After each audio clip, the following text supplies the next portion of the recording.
My name is Nora Calloway. I'm 34 years old, and for 12 years I let my family believe I was struggling. Not because I was ashamed of what I'd built. Because I'd learned early that some people need to see you small, and the moment you stop letting them, everything changes. Last Thanksgiving, my sister Delia typed my address into the county property search the way she'd type anything into Google. Casually. She was buying a house and trying to understand how the market worked. She wasn't looking for me. Then she found me. She called our mother from the driveway of my building before she'd even gotten out of the car. I found out later the call lasted 6 minutes. 6 minutes was all it took for 12 years of the wrong story to start coming apart. They showed up the next afternoon. My parents, my sister, her husband Greg, and a pamphlet my mother had printed from a community college website about small business development courses. They'd come to help me. And when they buzzed the intercom at the front of my building, the automated system said 4 words that stopped my mother cold. "Welcome back, Ms. Calloway." She turned to my sister and asked, "Why would it say that?" Delia didn't answer. She held out her phone. On the screen, a county parcel search. My name on 14 results. $4,700,000 in assessed value. My mother's phone was in her other hand. When she loosened her grip, it hit the concrete steps at the bottom of the railing. The screen cracked clean across. Before I tell you what happened when I opened that door, please take a moment to like and subscribe if this story is reaching you, but only if it's genuinely earning it. And drop a comment telling me where you're listening from, and what time it is there. I read every one. Let me take you back 12 years to the afternoon I stopped going back to Ohio State, and why the reason I stopped has never once been what my family believed. I grew up in Carver, Ohio. Population just under 4,000. 1 stoplight. 2 competing opinions about everything. My father Dale ran a hardware store on Main Street that his own father had left him. My mother Jan worked in the administrative office of the county school district. They were steady people. Good people in most of the ways that mattered. But they were people who believed in visible evidence. A degree on a wall was evidence. A title at a firm was evidence. A husband with prospects and a house in a nice subdivision was evidence. My sister Delia had all of those things by 27. Marketing degree from Ohio State. A husband named Greg in corporate insurance. A 4-bedroom colonial in Westerville where the HOA had opinions about mailbox height. I was 3 years behind her and on a different road entirely. I'd gotten into Ohio State on a partial scholarship and spent a year and a half studying business. Not because I loved business in the abstract. Because numbers told the truth. A balance sheet doesn't care who your sister is. A cash flow statement doesn't ask about your mailbox. Numbers were the first language I ever felt completely fluent in. And then my grandmother had a stroke. Ruth Gentry was my mother's mother. She'd been widowed at 41 and had raised 3 children alone in a house on Birch Road she'd paid off herself. She was small and iron-willed, and she kept a composition notebook in the top drawer of her kitchen desk, filled in the same ballpoint pen for as long as I could remember. Phone numbers. Recipes. Addresses. Numbers I wouldn't understand the weight of until much later. When she had the stroke, my mother drove up on a Friday and looked at the situation and said the thing my mother always says in a hard situation, that it would all work itself out. She had a job. Delia had her life. There was a cousin in Cleveland who might check in. They'd figure something out. I drove up on Saturday. I looked at Grandma Ruth in that hospital bed. That iron woman reduced to a paper gown and a monitor. And something in me simply decided. I called Ohio State on Monday. I filled out the leave of absence paperwork. I moved into the 2nd bedroom on Birch Road. And I stayed for 3 years. I want to be accurate about the family's reaction, because it wasn't cruel. It was worse than cruel. It was gentle. My mother was relieved and felt guilty about being relieved. My father said I was making a sacrifice. Delia called it heartbreaking. Not one of them asked what I thought I was doing, or what I planned to do after. They assumed, with the easy confidence of people who have already decided what your story is, that I'd get back to Ohio State eventually. Or I wouldn't. Either way, poor Nora. I was 22 years old and I could already see that the narrative had been written for me. I was the one who dropped out to take care of a grandmother. In a town that runs on visible evidence, that made me the one who hadn't made it. I decided to stop arguing with the story and start building something underneath it. Grandma Ruth got better slowly. Not back to what she'd been, but better than the doctors had expected. She had that quality some old women have where they treat a medical verdict the way they treat a contractor's estimate, as a starting point, subject to revision. In the months we had together before her health declined again, she started talking to me in ways she'd never talked to anyone in the family. About the houses. There were 3 of them. She'd bought the first in 1978 when a neighbor died, and the widow needed to sell fast. The second in 1986 when a cousin needed cash and she offered a price that was fair, but not generous.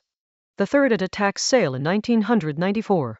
She had never mentioned any of them to my mother. Not once.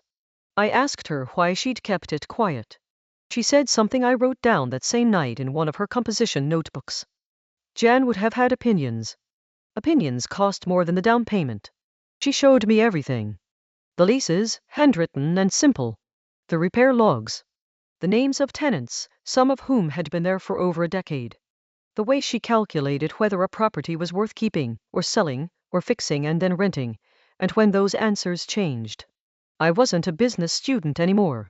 I was a student of something specific. Sitting at a kitchen table in Carver, Ohio, being taught by an 80-year-old woman who'd built something real and quiet and entirely her own, while her family talked about her like she was just someone's grandmother. She died in the spring when I was 24. She left me the houses. Not my mother. Not split among the grandchildren. Me. She'd updated the trust paperwork herself 8 months before the stroke. Her lawyer, a quiet man named Harold Betts who worked out of an office above a dry cleaner's on Main Street, called me 3 weeks after the funeral. He had a way of delivering news like he was reading from a document, which he was, but also like he thought it was perfectly sensible. 3 properties, he said. Combined equity of roughly $160,000. I sat in my car in his parking lot for a long time. Not because I was surprised. I'd known the houses existed. I'd helped manage them for 2 years. I was surprised because I understood in that moment that she'd chosen me on purpose. My mother didn't ask what the estate left me. She assumed it was a piece of jewelry and the kitchen table. I didn't correct her. The notebook, that worn composition notebook Ruth had filled in the same ballpoint pen for 20 years, came home with me. I still have it. It sits on my desk in the building I now own, next to the lease agreements for 14 properties, and I have never once not known exactly where it is. Here is what the next 12 years actually looked like. Year 1, I got my Ohio real estate license. I studied in the early mornings before anyone was awake, at the kitchen table of Birch Road, which I was now managing as a rental. Year 2, I sold the smallest property at the right moment and used the equity to buy 2 distressed properties in a Columbus neighborhood the numbers told me was turning. The numbers were right. Year 3, I took a part-time job at a farm-to-table restaurant called Larder. I needed income while units sat vacant between tenants. I was good at it. The work was physical and fast and it paid consistently. Here is also what Year 3 looked like, as reported back to Carver, Ohio, Nora's waitressing. She never went back to school. She's getting by. I knew what they were saying. I'd hear it secondhand through my cousin Trina, who meant well and reported faithfully. I'd hear the pause my mother put before she answered when someone asked about me at church. I'd hear the way my father's voice went carefully neutral when my name came up at the hardware store. I thought about correcting it. Many times I thought about it. But every time I reached for the conversation, I asked myself what it would cost me. And the answer was always the same: it would cost me the freedom to work in peace. The moment my family knew, they'd have opinions. And opinions, as Ruth had known, cost more than the down payment. So I let the story stand. Meanwhile, I was buying and refinancing and renovating. I was having conversations with bankers who called me a disciplined investor. I was building a thing real enough that its own weight kept it standing. What my family said at gatherings wasn't vicious. That's the part that took me years to fully reckon with. They were gentle about it. My mother would say, in the tone that's more sigh than sentence, "Nora's still at the restaurant. You know how she is. Always landing on her feet somehow." My sister's husband Greg would make a joke about asking me to waitress at his firm's holiday party. My father would shake his head the way he shook it at whether he couldn't do anything about Nobody in that family understood that the woman they were talking about in that tone had just refinanced a 6-unit building in the short north at a rate a banker called the best deal he'd seen all quarter. They knew the waitress. They had no idea about the landlord. If you've ever stayed quiet about something you'd built, because you knew the moment you said it out loud, the wrong people would want a piece of it, drop a comment. Tell me where you're watching from.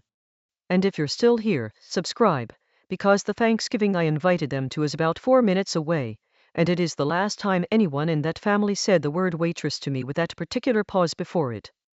This is the part of the story I hadn't expected. The part that turned something I'd made peace with into something I couldn't ignore anymore. 8 months before Thanksgiving, Delia called me on a Sunday. She and Greg were buying a house and she wanted advice on the offer. This was not unusual. Despite everything, despite the unspoken distance, my sister and I talked. She called when she needed something, and I usually had an answer. I told her what I'd learned from 12 years of buying and selling properties. She took notes. She thanked me. Then, at the end of the call, almost as an afterthought, in the way the important things are always said at the end of calls, she mentioned that Mom and Dad had met with a financial planner. They're updating some documents, she said, in the carefully casual voice she used when she was carrying something she wasn't sure how to set down. Estate stuff. Just getting organized. I said that was smart. They wanted to make sure everything was fair, she said. Given the different situations. The different situations. I didn't ask what that meant. I should have asked. But I'd spent 12 years learning to hear the thing underneath the thing, and what I heard underneath that sentence was that my parents had looked at their 2 daughters, one with a colonial in Westerville and one who was apparently just waitressing, and had decided that fairness meant adjusting accordingly. I hung up and sat for a long time with my grandmother's notebook on the table in front of me. They were cutting me out. Not out of cruelty. Out of the most well-intentioned possible misreading of reality. They'd watched the story they thought they knew for 12 years and made quiet, permanent decisions about my life based on it. They'd never thought to ask me what the actual story was. I want to be accurate about what I felt, because it wasn't anger. It was something quieter and colder than anger. The feeling of realizing that a lie you'd let stand out of privacy had grown past your privacy and into your future. They weren't just telling a story about me anymore. They were making binding decisions based on it. I reached for my phone to call my mother. I put it down. I made a different decision. Not impulsive, not strategic. Just honest. If they wanted to see who I was, I would show them. But on my timeline and in my way. Not defensively, not announced. I decided to invite them to Columbus for Thanksgiving. I had never invited my family to Columbus before. Delia found the records before she ever arrived. She was online the Wednesday night before Thanksgiving, doing what she'd been doing since she started house hunting, pulling county parcel data for neighborhoods she was curious about. It was something I'd inadvertently taught her to do during the phone call about her offer. She typed in the address I'd sent her for parking directions to my building. The parcel came back, Nora Jean Calloway. Owner. She told me later she sat there for a moment, confused, and assumed it was a different Nora Calloway. Then she searched my name directly. 14 results. She called our mother. I don't know exactly what was said on that call, but I know my mother called my father into the room. By the time I got a text from Delia that said only "we'll see you tomorrow," something had already shifted, even through a screen. They arrived at 2 in the afternoon. I watched from the window of my second-floor unit as my father's Silverado pulled into the lot. My mother got out first. She stood on the sidewalk and looked at the building the way you look at something that doesn't match the picture you'd carried in your head. 8 units. The fresh exterior paint I'd had done in September. A small brass directory by the front door. She was still holding the community college pamphlet. Delia got out last. She looked at her phone, then at the building, then up at me in the window. She didn't wave. I buzzed them in from upstairs. The building's automated intercom, a system I'd installed 2 years ago when I upgraded the front entry, spoke in its flat recorded voice. "Welcome back, Ms. Calloway." My mother stopped walking. "Why would it say that?" she asked my sister. Out loud. On the front steps. In the cold November air. Delia held out her phone. On the screen, the county parcel search. My name. 14 times. $4,700,000. My mother's phone was in her other hand. When she loosened her grip, it hit the concrete steps at the bottom of the railing. The screen cracked clean across. I came downstairs and opened the front door. I looked at the four of them. My mother holding a cracked phone and a community college pamphlet. My father with his hands in his jacket pockets. My sister with the expression of someone who'd found out something they couldn't unfind. Greg standing slightly behind them all, looking like a man who understood he was here for context. I held the door open. "Come in," I said. We went upstairs to my unit. I made coffee. I set my grandmother's composition notebook on the table. And then I told them the story they had never asked for. I want to describe the feeling in that room carefully, because it wasn't what you might expect. It wasn't triumph. It wasn't the satisfaction of a reveal. It was strange and complicated and quiet, the way true things tend to be when they've been waiting a long time to be said. My mother sat across the table and turned the composition notebook over in her hands. I told her what it was. Ruth's handwriting. Property addresses I'd memorized by 23. The repair logs. The names of tenants. The thing she'd called the real question. Is this worth more rented, or sold, or fixed and then rented, and when do those answers change? I walk them through 12 years the way I'd walk a client through a portfolio. Not to impress them. Because they deserved the actual truth and I was tired of the alternative. My mother didn't speak for a long time. Then she said, "Why didn't you tell us?" And I said the only honest answer I had. Because I needed to build it without the opinions. She sat with that. My father looked at the notebook. Greg had the quiet look of a man recalibrating. Delia, to her credit, just nodded. She'd spent the night with the county records. I think she'd done most of her recalibrating in private. But here is the part I hadn't planned for. Here is the part I need you to hear. My mother, after a long silence, reached into her purse and set the community college pamphlet on the table between us. She'd driven 2 hours to give her struggling daughter a pamphlet about small business development courses. We looked at it together. And then she said something I will carry for a long time. She said it quietly, to the pamphlet more than to me. "I never asked you what you were actually doing." Not an apology. She didn't call it one and I wouldn't have wanted her to. Just the plain acknowledgement of the plainest fact. She had spent 12 years knowing a version of me that was incomplete. And she had never asked me to fill in the rest. I reached across the table and turned the notebook so she could read the first page. My grandmother's handwriting. The address of the first house. The note she'd written underneath it in 1978, "Bought this on a Friday. Did not tell anyone. Some things belong to you first." My mother read it. Her thumb moved over the page. Then she put the pamphlet back in her purse. That was all. It was enough. My father asked about the will. He brought it up carefully, the way careful men bring up things they're ashamed of. He didn't call it a restructuring. He said they'd been trying to be fair. I told him I understood what they'd been trying to do. I told him I wasn't angry, and I want you to know that was true. What they'd done had made sense from inside the story they thought they knew. If your daughter is struggling and your other daughter is stable, you adjust. That is a logical and even loving thing to do. The problem was never the decision.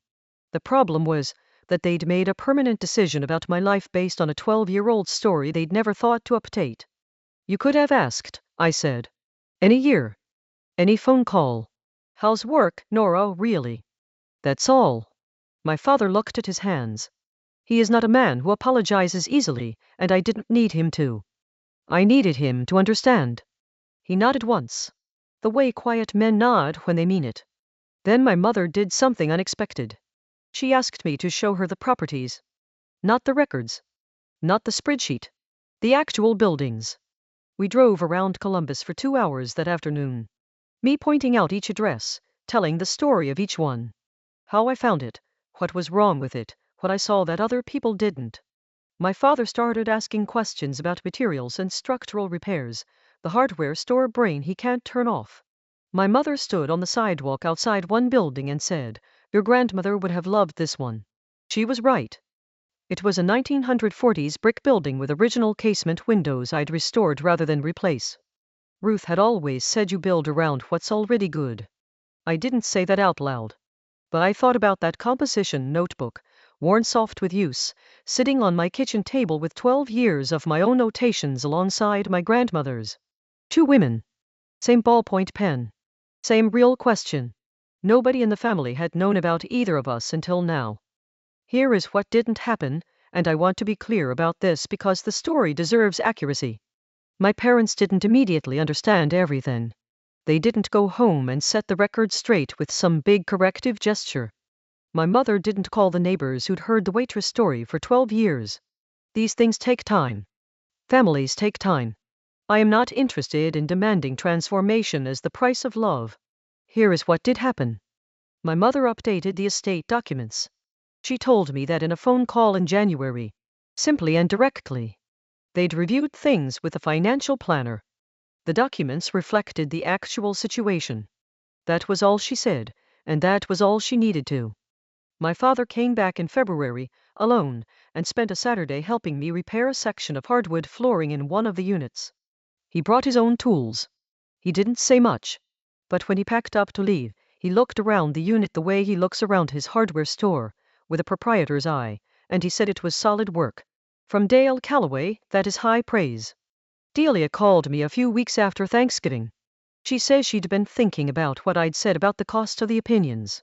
She told me something I hadn't known, that she'd carried a quiet guilt for years about the way the family talked about me. She'd never corrected it either. She'd told herself it wasn't her place. She understood now that silence costs more than it saves. We talked for 2 hours. It was the most honest conversation we'd had since we were teenagers. Greg asked if I'd look at a property he'd found in Westerville. I told him I'd look at the numbers. The community college pamphlet is still in my kitchen. Not as a trophy, not as a punchline. I put it on the wall next to the composition notebook. Because here is the thing about the story my family told for 12 years, they told it out of love. A flattened, incomplete version of love, the kind that doesn't leave room for a person to be more than the last thing you checked on them about. But love still. They'd watched what they understood to be a daughter struggling, and they'd worried in the only direction they knew how to worry. The mistake wasn't cruelty. It was certainty. They were too certain they knew the story. So they never asked for the next chapter. And I kept quiet for 12 years, because silence felt safer than the opinions it would have invited. There was a real cost to that. Not the estate documents. The cost was that my parents spent 12 years not knowing their daughter. Not the real one. I let that happen just as much as they did.